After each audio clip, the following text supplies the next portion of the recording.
Dear friend, as we move through the seasons of life, especially after 40, the questions start to shift. Why did this happen? Why do some people seem to be blessed while others endlessly suffer? And perhaps most deeply, is there any justice in this world? The Dhamma offers us an answer, not a comforting fairy tale, but a truth as quiet and precise as gravity, the law of Kamma. But Kamma isn't about punishment or divine reward.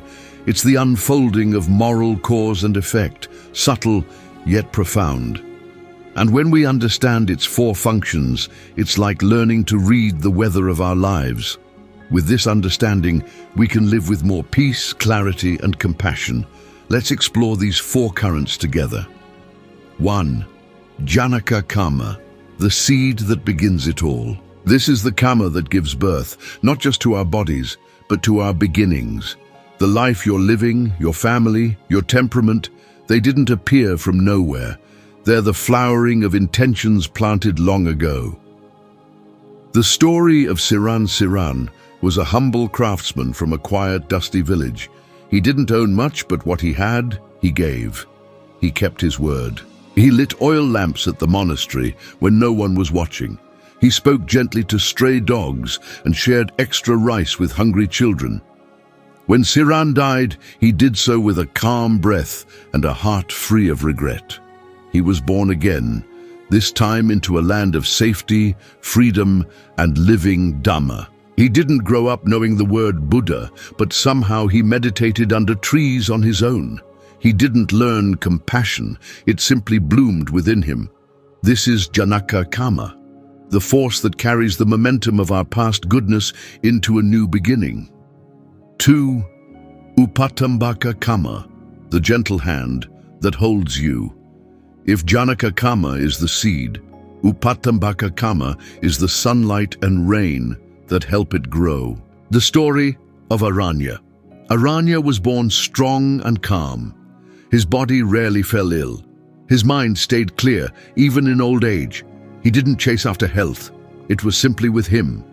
In a life before, Aranya had honored his body as a sacred vessel. No intoxicants, no reckless words, just quiet discipline and loving kindness toward all beings.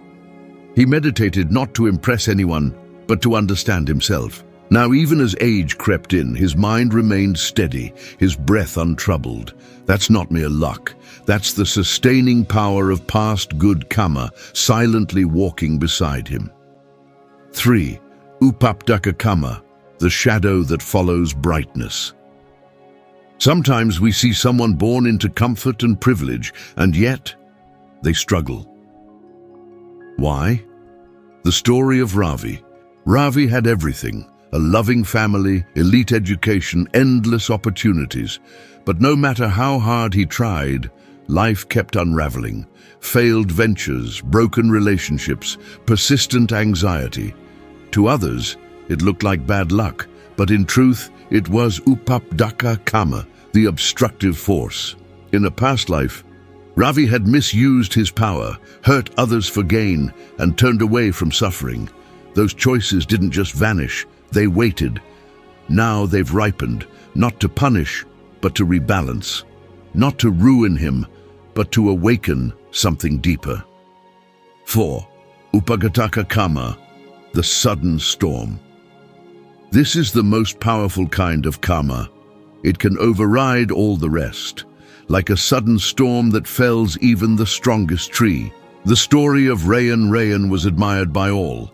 Kind, principled, a teacher of meditation, a helper of the poor, always generous, always steady. Then one day, tragedy struck. A drunk driver, a spinal injury, and life in a wheelchair. People cried out, "Why him, of all people?" But beneath the surface, an old, heavy Kamma had matured. Maybe unintentional, but deeply impactful, and now it bore fruit. But here's the turning point. Rayan didn't become bitter. From his wheelchair, he kept practicing. He forgave. He radiated peace. He transformed even this fierce Kamma into fuel for his awakening.